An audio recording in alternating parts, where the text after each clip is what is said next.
और ये गृहस्थ सामग्रियों के साथ गृहस्थ जीवन में आप प्रवेश कर रहे हैं। इस मंडप में जितनी सामग्रियां रखी गई हैं सब गृहस्थ जीवन से संबंधित है, सभी आप लोगों को कुछ न कुछ संदेश देती हैं। सबसे पहले मंडप गाड़ा जाता है। मंडप बांस का ही क्यों गाड़ते हैं? तमाम बम्बू तंबू आते हैं, कायों का गाड़ दे सकते हैं। बांस की विशेषता होती है, बांस सबसे बड़ा वृक्ष माना जाता है, लंबाई में सबसे ज्यादा होता है, लेकिन जब ऊंचाई पर जाता है तो जाने के बाद क्या हो जाता है? झुक जाता है। यह बांस वर और कन्या को आप लोगों को यह संदेश देता है कि जीवन में आप लोग कितने ही ऊंचाई पर क्यों न जाइएगा, हमेशा अपने श्रेष्ठों के प्रति विनम्रता का भाव रखिएगा, क्योंकि नमंती फलिनो वृक्षा नमंती गुणिनो जना शुष्क वृक्षाश मूर्खाश न नमंती कदाचन। फलने वाला वृक्ष और गुणी व्यक्ति हमेशा झुके रहते हैं, मूर्ख व्यक्ति और सूखा पेड़ कभी झुकता नहीं। कुछ यहाँ साइंस पढ़ने वाले भी होंगे, हो सकता है 2-4 अक्षर पढ़ लिए हो तो वो सोचेंगे तो पंडित जी का ढकोसला है। साइंस में सिद्ध करता हूं। ये मंडप जो हरे बांस का गाड़ते हैं, हरा बांस जो होता है विद्युत का सुचालक होता है।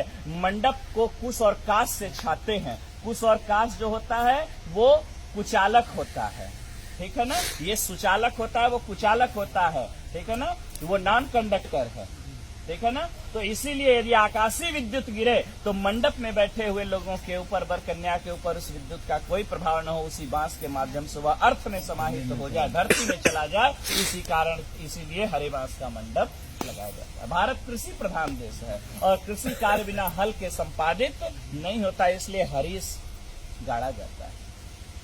मंडप में उखली और मूसल पुत्रोत्पत्ति की क्रिया को प्रदर्शित करने के लिए रखा जाता है। सील और लोढ़ा, सील हटा दिया जाता है, लोढ़ा लगाया गया था। अभी आपने लोढ़ा बच्ची के पैर के पास से हटाया। इसका यह भाव है कि हे देवी, ये विपत्ति रूपी पहाड़ है, आपके जीवन में यदि किसी भी प्रकार की कठिनाइयां आती रहेंगी, मैं इसी प्रकार से उसको अपने हाथों से हटाता रहूंगा, मैं आपके मार्ग को प्रशस्त करता रहूंगा, आपको घबराने की आवश्यकता नहीं है। इसके बाद मंडप में रखते हैं चकरी।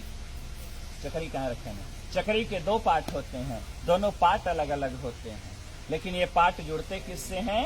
एक खूंटी से जुड़ते हैं, ठीक है ना। जब तक ये दोनों पार्ट खूंटी से जुड़े रहते हैं तब तक इसमें रहर डालिए, मटर डालिए, चना डालिए, कितना कड़ा पदार्थ डालिए, सबको दलते हुए बाहर कर देता है। लेकिन जिस दिन ये खूंटी टूट जाती है उस दिन दोनों पार्टों का कोई महत्व नहीं रह जाता।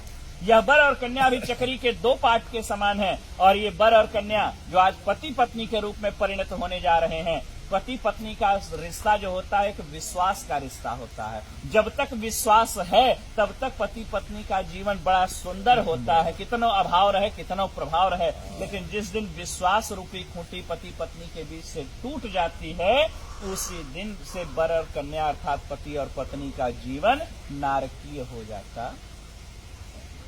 इसी भाव को प्रदर्शित करता है यह चकरी। हाँ, सुग्गा। सुग्गा क्यों लगाते हैं मंडप में? सुग्गा मीठा बोलता है। बोले महाराज सुग्गा से भी मीठा तो कोयल बोलती है, कोयल लगा देना चाहिए था। बोले तोते की दूसरी विशेषता है, तोता मिर्चा खाता है लेकिन फिर भी मीठा बोलता है।